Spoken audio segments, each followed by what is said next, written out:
Hey there, we know that our constitution has so many laws and provisions, not to mention we have the lengthiest constitution in the world.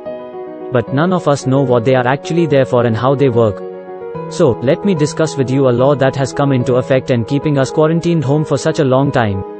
What is Section 144? In the exact words of law, Section 144, power to issue order in urgent cases of nuisance or apprehended danger. Definition: in cases where, in the opinion of a district magistrate, a subdivisional magistrate or any other executive magistrate specially empowered by the state government in this behalf, there is sufficient ground for proceeding under this section and immediate prevention. Well there, I see you're getting bored. Let me break these down for you to what you actually need to know. When can this come into force? The direction can be given only in the three cases specified in this section, namely, to prevent 1. Obstruction, annoyance or injury to any person lawfully employed. In cases of visits of public servants or those authorized by the government to perform a task. 2. Danger to human life, health or safety. Meaning in cases of pandemics or outbreak of diseases. 3. Disturbance of the public tranquility, or a riot or an affray. These are the common understanding of public to the Section 144, when there is a riot or a violent public commotion taking place.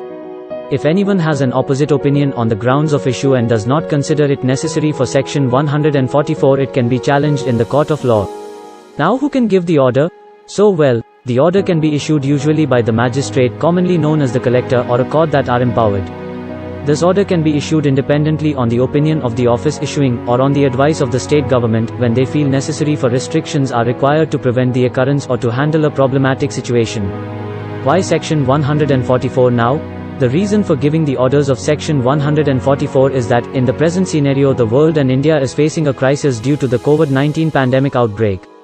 As COVID-19 is a contagious and fast-spreading deadly virus endangering the health and safety of the public, the government is bound to lay down certain restrictions on the movement and liberties of people in order to contain the spreading of virus.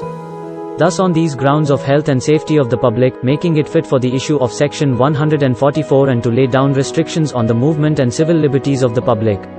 What are the restrictions? Well, the restrictions must be clearly stated in the order issued, as it may vary according to the situation's demand. Some of the notable and common restrictions for the current situation would be: 1. There shall be restrictions of movement of public within the district except essential services. 2. There shall be restrictions on the assembly of people more than 4 persons. The number of persons depend in the order at the magistrate and is not a fixed number. It is a common understanding that this is the meaning of the Section 144, which is wrong. It is just a provision that may or may not be used.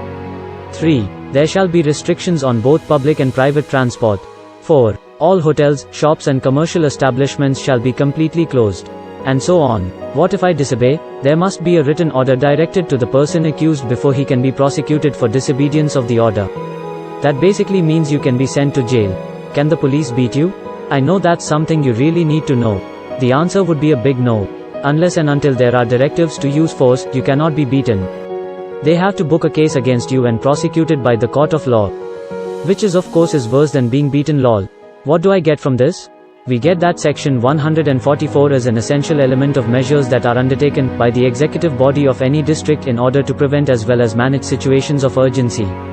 They are basically restrictions that are laid down to deal with the situation effectively, and it has to be understood that these are done only for the protection of us, and as responsible citizens it is our basic responsibility to follow them completely. So now, as responsible viewer, if you love this video and wish to have a basic knowledge on topics you need to know, hit the like and subscribe button.